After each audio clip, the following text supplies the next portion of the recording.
السلام علیکم ورحمۃ اللہ وبرکاتہ۔ وعلیکم السلام ورحمۃ اللہ وبرکاتہ۔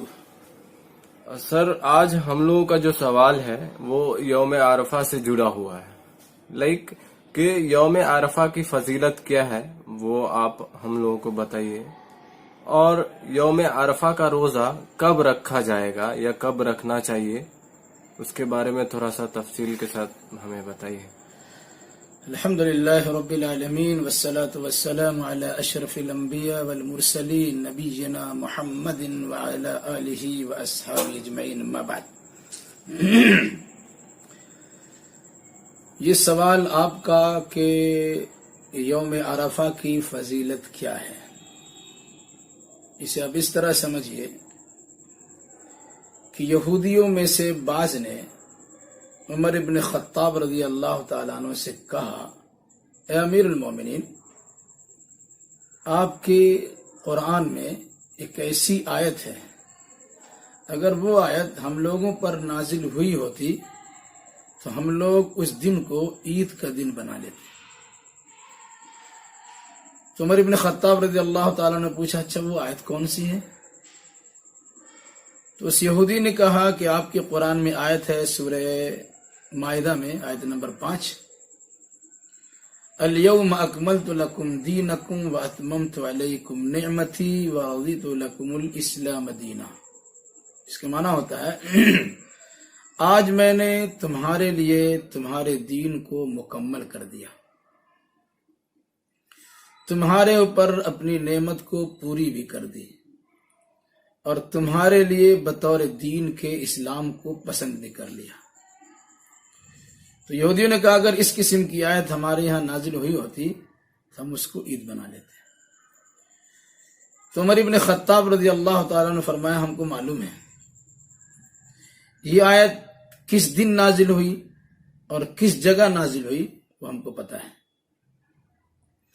یہ آیت جمعہ کے دن نازل ہوئی، جب اللہ کے نبی صلی اللہ علیہ وسلم وقوف عرفہ کیے ہوئے تھے، یعنی عرفات کے میدان میں آپ وقوف کیے ہوئے تھے، ٹھہرے ہوئے تھے۔ وہ جمعہ کا دن تھا، گویا ذی الحجہ کی 9ویں تاریخ تھی، جمعہ کا دن تھا اور عرفہ کا دن تھا، جس میں یہ آیت نازل ہوئی تھی۔ یہاں پر ٹھہر کی بات یاد رکھیے،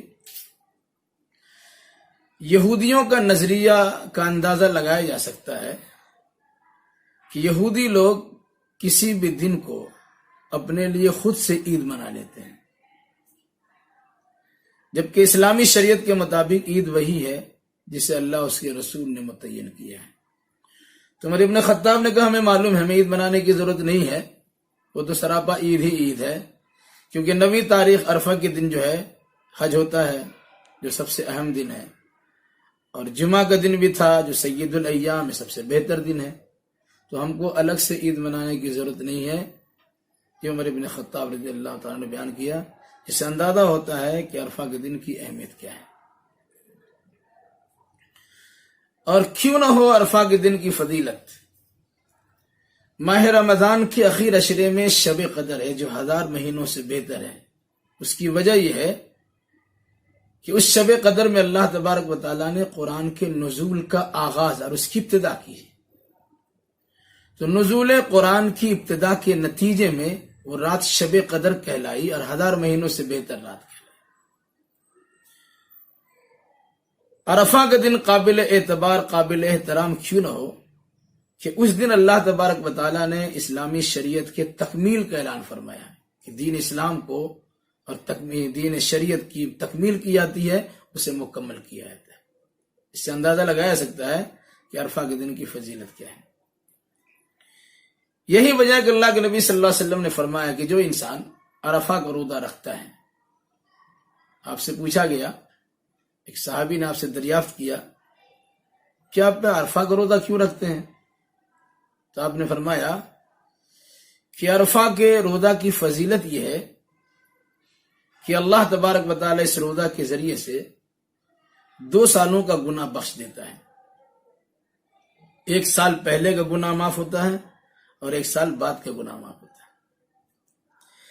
اسی طریقے سے عرفہ کا دن گناہوں سے مغفرت کا دن ہے، جہنم سے آزادی کا دن ہے۔ فرشتوں کے سامنے اللہ اس دن سے متعلق فخر و مباحات بھی کرتا ہے۔ اور حدیث رسول کے مطابق جتنی کثیر تعداد میں عرفہ کے دن میں اللہ تبارک و تعالی گناہوں کو بخشتا ہے یا جہنم سے آزادی کا پروانہ بانٹتا ہے، اس سے زیادہ کسی دن میں نہ بخشتا ہے اور نہ بانٹتا ہے۔ اس سے یوم عرفہ کی فضیلت کا اندازہ لگایا جا سکتا ہے۔ اسی مناسبت سے اللہ کے نبی صلی اللہ علیہ وسلم نے روزہ رکھنے کی تلقین بھی کی ہے، ترغیب بھی دلائی ہے، اور فرمایا کہ میں امید کرتا ہوں کہ اگر کوئی انسان اس عرفہ کے دن کو روزہ رکھے گا تو میں امید کرتا ہوں، یہ میرا یقین ہے اللہ تبارک و تعالیٰ کی ذات پر، کہ اللہ ایسے روزہ رکھنے والوں کے 2 سالوں کا گناہ بخش دے گا، 1 سال پہلے کا اور 1 سال بعد کا۔ یہ ہے عرفہ کے دن کی فضیلت۔ اور بھی بہت تفصیلات ہے، اتنا بیان کرنے کی ابھی فرصت بھی نہیں ہے اور اس کی اتنی ضرورت بھی نہیں ہے۔ رہا آپ کا دوسرا سوال کہ عرفہ کا روزہ کب رکھا جائے گا، ایک بڑا اہم سوال ہے۔ عرفہ کا روزہ کب رکھا جائے گا، اس سلسلے میں 3 نظریہ ہیں، 3 قسم کے خیالات اور 3 قسم کے رائے کا اظہار علماء نے کیا ہے۔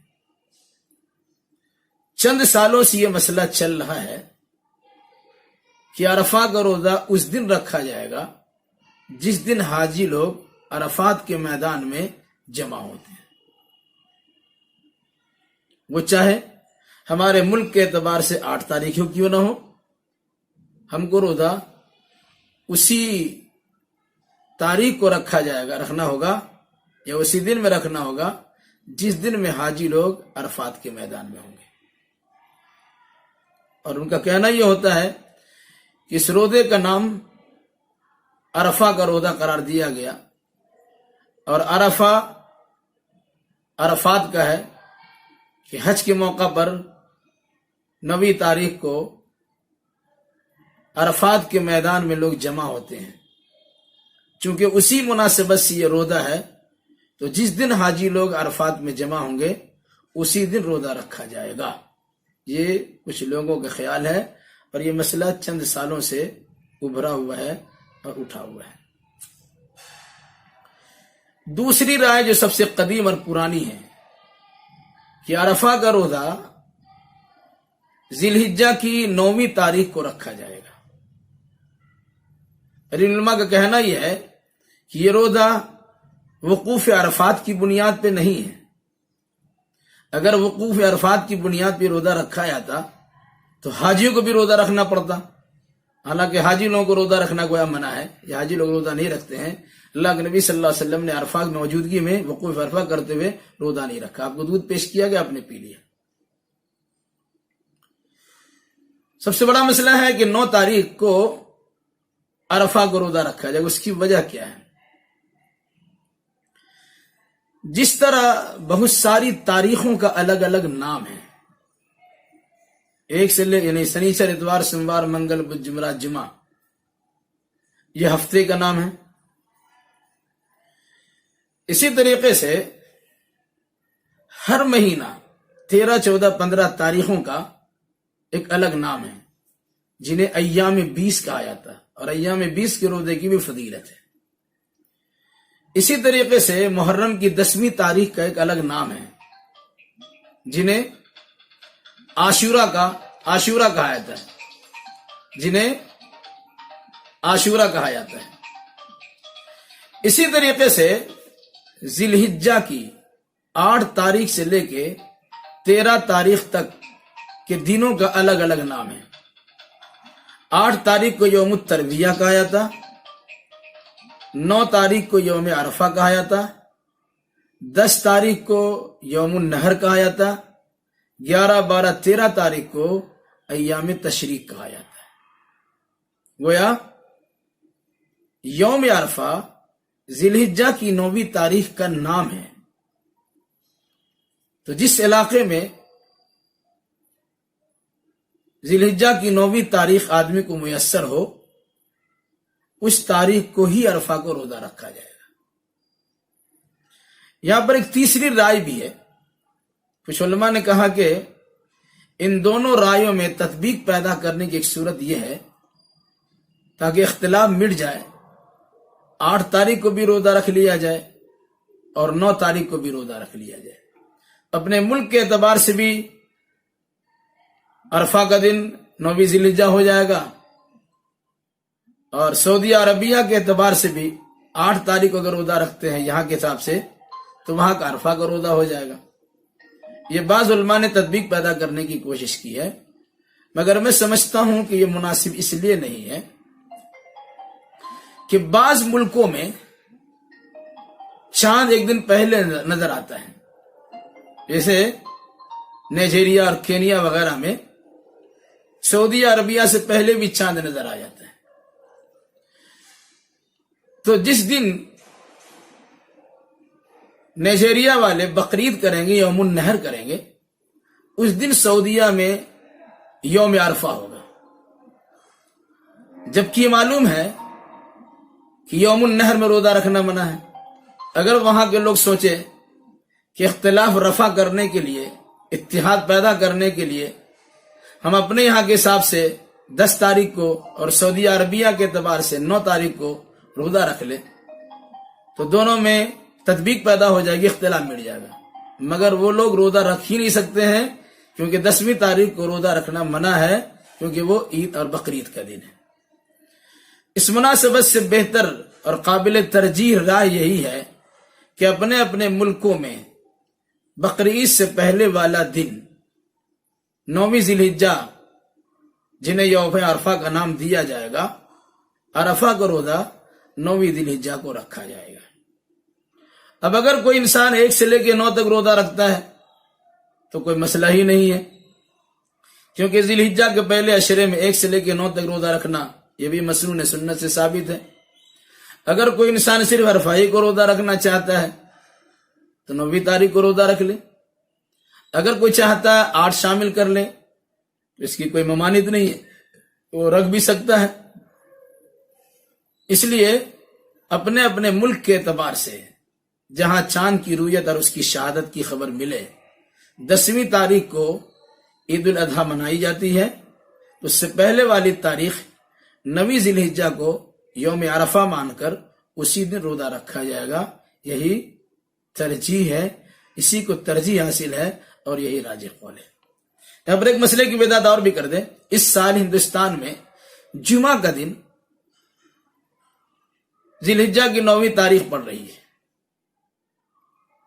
اور عام طور سے مشہور ہے بعض روایت کے مطابق کہ جمعہ کو صرف نفلی روزہ رکھنا منع ہے۔ اگر کوئی آدمی جمعہ کو روزہ رکھنا چاہے اس کے لیے ضروری ہے یا تو اس میں جمعرات شامل کرے یا اس میں سنیچر شامل کرے۔ یہ عام دنوں کی بات ہے، لیکن اس سے پہلے اس کی وضاحت ہو چکی ہے کہ جمعہ ایک خاص سبب سے روزہ رکھا جائے گا، یہ عام نفل کے طور پہ نہیں بلکہ یوم عرفہ کی فضیلت کے طور پر۔ اس مناسبت سے یہ سببی صوم ہے، سببی روزہ ہے، اس سبب کی بنیاد پر جمعہ کے دن اکیلا روزہ رکھنے میں بھی کوئی قباحت نہیں ہے۔ ہاں اگر کسی انسان کو سوموار جمعرات کو روزہ رکھنے کی عادت ہے، اس مرتبہ جمعرات کو بھی روزہ رکھے اور سوموار کو بھی جمعرات کو بھی روزہ رکھے اور جمعہ کو بھی روزہ رکھے تو ساری حدیثوں پر بھی عمل ہو جاتا ہے، اور اس طریقے سے ان علماء کے خیال کے مطابق بھی عمل ہو جائے گا جو کہتے ہیں کہ 8 9 دونوں رکھ لیا جائے۔ یہاں کبھی عرفہ کا روزہ ہو جائے گا اور سعودی عربیہ کے اعتبار سے یوم عرفہ کی مناسبت سے روزہ ہو جائے گا۔ ایسے اگر کوئی نہیں رکھتا ہے تو کوئی پریشانی کی بات نہیں ہے، ذی الحجہ کی 9ویں تاریخ کو روزہ رکھنا ہی اصل ہے اور یہی بہتر ہے، یہی راجح ہے، اور اسی کو ترجیح علماء نے دیا ہے۔ امید ہے کہ آپ کا جواب ہو گیا ہوگا۔ السلام علیکم ورحمۃ اللہ وبرکاتہ۔ جزاک اللہ۔